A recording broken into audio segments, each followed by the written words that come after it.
Alors, bonsoir à tous, heureux de vous retrouver, chers amis, en ce mercredi 17 mars 2021, 21h48 heure du Québec. J'espère que vous allez bien. Ça sent le printemps ici, dans les Basses-Laurentides. Aujourd'hui, il a fait très beau au Québec. Lorsque j'ai fait mon jogging vers midi, un soleil éclatant, pas de nuages, c'était 2-3 degrés. Et une heure ou deux plus tard, on était rendu à 10 degrés. Je me suis fait bronzer. C'est bon pour le moral. J'espère qu'il fait beau chez vous aussi. Pendant ce temps-là, on va aller parler de quelque chose d'assez intéressant qui a suscité beaucoup de réactions, de controverses et de spéculations, ainsi que de théories du complot. Et c'est les fameuses, comment on pourrait les Guidestones hein, de la Géorgie. Les Georgia Guidestones sont peut-être le monument le plus énigmatique des États-Unis. Et c'est un article qui vient de Wired, qui est vraiment intéressant. Et c'est comme des espèces d'instructions, nous dit Wired, pour la post-apocalypse qui nous attend peut-être. D'immenses dalles de granit inscrites avec des indications pour la reconstruction de la civilisation après l'apocalypse. Un seul homme sait qui les a créés et il ne parle pas. Les Georgia Guidestones sont peut-être le monument le plus énigmatique des États-Unis. D'immenses dalles de granit inscrites avec des indications pour la reconstruction de la civilisation après l'Apocalypse. Un seul homme sait qui les a créés et il ne parle pas. Le monument le plus étrange d'Amérique se dresse sur une colline stérile du nord-est de la Géorgie. 5 dalles massives de granit poli sortent de la terre en forme d'étoiles. Les rochers mesurent chacun 16 pieds de haut.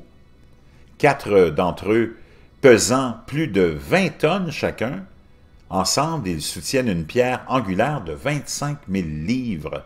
En approchant de l'édifice, il est difficile de ne pas penser immédiatement au fameux Stonehenge en Angleterre, ou peut-être au monolithe inquiétant de 2001, Space Odyssey, construit en 1980, et on se rappelle hein, de ces derniers temps, j'en ai parlé, vous les avez vus ailleurs aussi, ce fameux monolithe qui est revenu et qu'on a vu apparaître un peu partout dans le monde.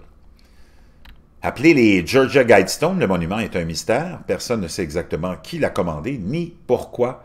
Les seuls indices sur son origine se trouvent sur une plaque voisine au sol, qui donne les dimensions et explique une série d'entailles et de trous complexes qui correspondent au mouvement du Soleil et des étoiles, et les guides eux-mêmes, directives gravées dans le rocher. Ces instructions apparaissent en 8 langues allant de l'anglais au Swahili et reflètent une idéologie New Age particulière.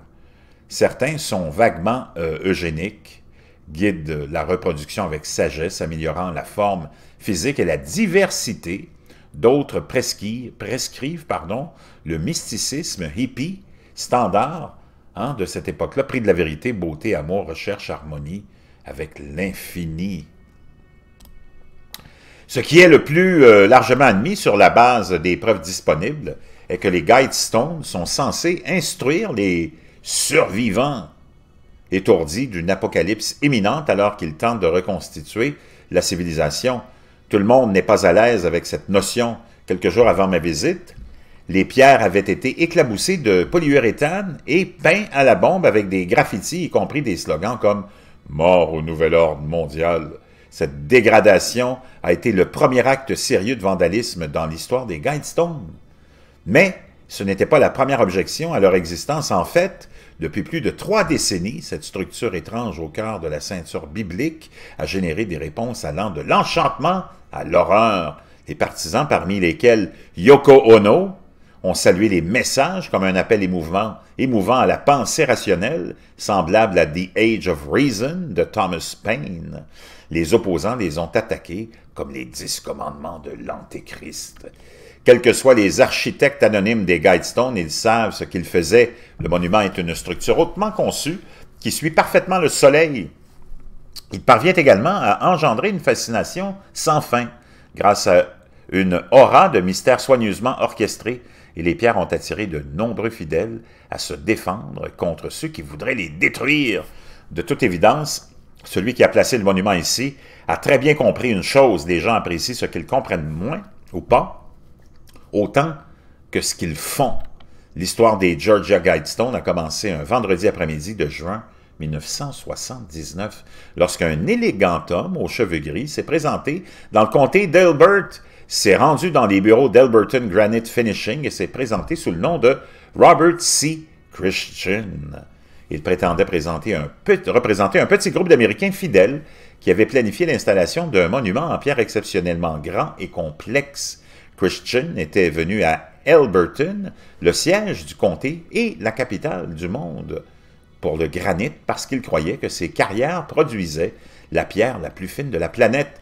Joe Fendley, le président d'Elberton Granite, acquiesça d'un air absent, distrait par la précipitation, pour terminer sa paye hebdomadaire. Mais lorsque Christian a commencé à décrire le monument qu'il avait en tête, Fendley a arrêté ce qu'il faisait. Non seulement l'homme demandait des pierres plus grandes que toutes celles qui avaient été extraites dans le comté, mais il voulait aussi qu'elles soient coupées, finies et assemblées en une sorte d'énorme instrument astronomique. À quoi diable-t-il serait-ce demanda Fendley. Christian a expliqué que la structure qu'il avait en tête servirait de boussole, de calendrier et d'horloge.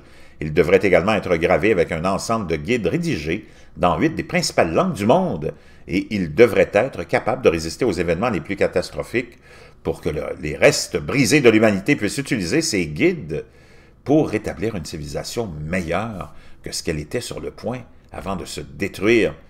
Construit pour survivre à l'Apocalypse, les pierres de guidage de Georgia ne sont pas seulement des instructions pour l'avenir, les dalles de granit massif fonctionnent également comme une horloge, un calendrier et une boussole.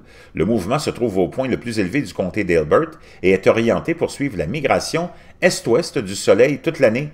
Lors d'un équinoxe ou d'un solstice, les visiteurs qui se tiennent du côté ouest de la fente aux lettres sont positionnés pour voir le Soleil se lever à l'horizon. Un trou au niveau des yeux forés dans la pierre de support central permet aux astronomes du côté sud de localiser Polaris, l'étoile du Nord. Un trou de 7/8 de pouce percé à travers la pierre angulaire concentre un rayon de soleil sur la colonne centrale à midi et indique le jour de l'année. Incroyable, hein? Alors, c'est vraiment intéressant. Le texte est assez long. Vous irez finir ça. C'est rien de magique, c'est rien de complètement conspirationniste non plus. C'est les gens qui en ont déduit, qui l'ont aussi tourné à ça, hein, qui en ont déduit ça, mais c'est pas grand-chose entre vous et moi. Je vous reviens.